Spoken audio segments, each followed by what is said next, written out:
Robb Freed has gotten used to the road and the wind. The 52-year-old cyclist spent the night in Athens Tuesday, here at the Super 8. He's on an 8,000-mile trek to raise money and awareness of Epidermolysis Bullosa. What I'm doing is I am riding a bicycle across the country and back, starting from Jacksonville, Florida to Astoria, Oregon, going from Astoria, Oregon to Coney Island, New York. It's going to be over 8,000 miles, maybe close to 8,500 miles. It's going to take about 6 months, doing about 60, 70 miles a day, depending on where I'm at. Texas is a little bit tougher because of the road conditions and the hills and the wind. It's going to take about 6 months, just trying to raise money for a nonprofit in New York called Deborah of America that provides support for families that have children with EB through supplies, wound care, and stuff like that, which can cost $10,000, $15,000 a month. And they also help with research for finding a cure for EB. EB is an incurable skin disease, and symptoms can include the skin splitting apart, blisters, and severe pain. Robb has a very personal reason for this trip. He lost his son, Drakey, in September 2008 to EB. Drakey was 13 months old. That's how it all started with my son. My son was born with EB.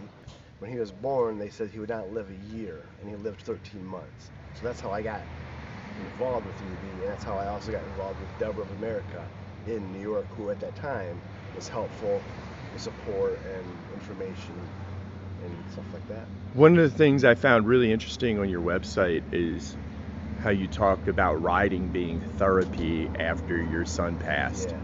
You can talk about that for a second? After Drakey passed away, it's kind of like one of those things you're not prepared for in life to do. I mean, you're kind of prepared for your parents to die, maybe your brother, sister, aunt, and uncle, but you're not prepared for children to die. So I don't think I handled it really well. I never really dealt with it. I really never coped with it. I'd never really, maybe I still have it. But riding kind of became my avenue to be able to have anger, to be able to at least start the process. It was kind of like my time of therapy, and I could actually enjoy something while I was trying to cope with the loss of my son, which I still probably haven't done, but this is at least a better avenue for that. This is still part of the process. It is part of it. This ride is a huge part of the process. Robb said he's learned that wherever he goes, the real star of the show is his bicycle, rowing. Rowing often, not sometimes, rowing often is the star of the show. I would say maybe in the last week I did an interview in Alexandria, Louisiana for a TV station there. And it was a nice hotel and beautiful lobby and people coming in and out. And the manager, after the interview I did outside, I decided to go up to my room to, do some stuff. And she says, "Could you just leave rowing in the lobby so people?" I'm like, "Yeah, And there's pictures of people taking pictures of rowing. I'm like, "Hello, I'm riding the bike." But rowing really has become like the focus of the ride. You can follow along and learn more about Robb on his website, thebigrideforeb.com.